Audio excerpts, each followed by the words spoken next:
Je crois que pour moi, ce qui a été le plus marquant, en tout cas aussi loin que je m'en souvienne, ou les premiers mots que j'arrive à mettre là-dessus, c'est le désir de bouger. Plus que la danse, vraiment, je dirais spécifiquement, c'est vraiment un attrait pour le mouvement. Quand je me vois petite, je me vois en mouvement. Très vite, ce qui a toujours été clair dans mon parcours de danseuse et de chorégraphe, je crois, c'est que je voulais pas m'abîmer pour danser. J'ai jamais voulu que la danse soit pour moi une source de souffrance ou de tristesse.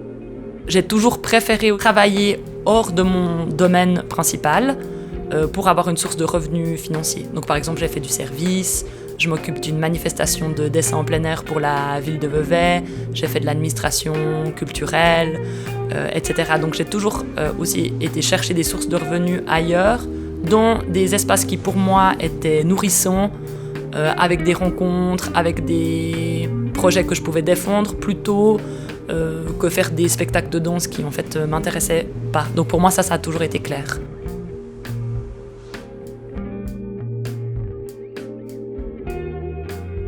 Je dirais que mon parcours de danseuse, il s'est aussi politisé au fil des ans.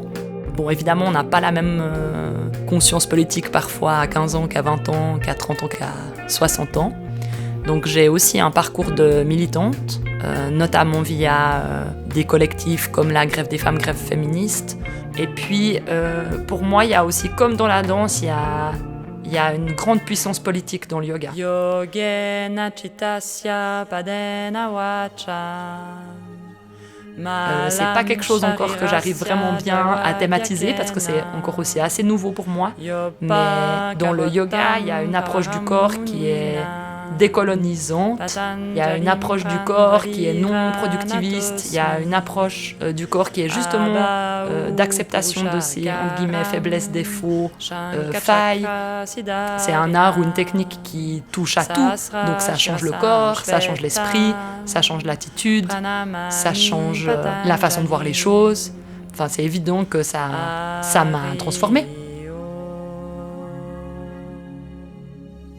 3 ans de formation de yoga, c'est intense. Moi, je suis allée à Nice un week-end par mois pendant 3 ans. Il y a des hauts et des bas, il y a des moments de démotivation. Il y a des moments aussi où on perd un peu le sens. Quand il y a des fois d'autres choses qui se passent dans la vie, on se dit, mais bon, qu'est-ce que je fais moi à me demander comment pousser la boule de mon gros orteil ou comment presser la face interne de mes talons, alors que, bon, voilà. L'esprit, il est parfois ailleurs. Mais je dirais ce qui m'a encouragée tout au long de ma formation, c'est le soutien de mes enseignantes, le soutien, l'énergie de mes élèves. Et puis l'association Danse Transition, elle m'a aussi bien sûr aidée à la base à avoir un projet clair. Et le fait d'avoir cette clarté dans notre parcours professionnel, il nous aide à mon avis, ou en tout cas moi, il m'a aidé à aller au bout de cet entre guillemets, objectif. Nous, en Suisse, on a une chance incroyable d'avoir ne serait-ce même qu'une association qui défend le fait que les danseurs peuvent se reconvertir, que c'est une vraie étape, qu'elle peut et doit être, dans le meilleur des cas, anticipée. J'ai jamais eu envie d'être prof de danse, acariâtre, vieille et isolée, parce que c'était la seule voie de sortie, entre guillemets, pour moi. Donc d'avoir conscience de ça et savoir qu'on a des interlocuteurs, interlocutrices avec lesquels on peut échanger là-dessus, c'est quand même, je dois dire, un énorme privilège. J'ai l'impression que dans un projet de reconversion, ce qui est beau aussi, c'est qu'il y a tout qui est ouvert. C'est un magnifique moment pour prendre conscience de tout ce qu'on a fait, pas fait, rêvé, pas rêvé, quelle direction on aimerait donner à son parcours professionnel, mais aussi son orientation de vie, je dirais plus largement. Et puis, c'est une chance et une opportunité pour moi de rebrasser les cartes et ouvrir des portes.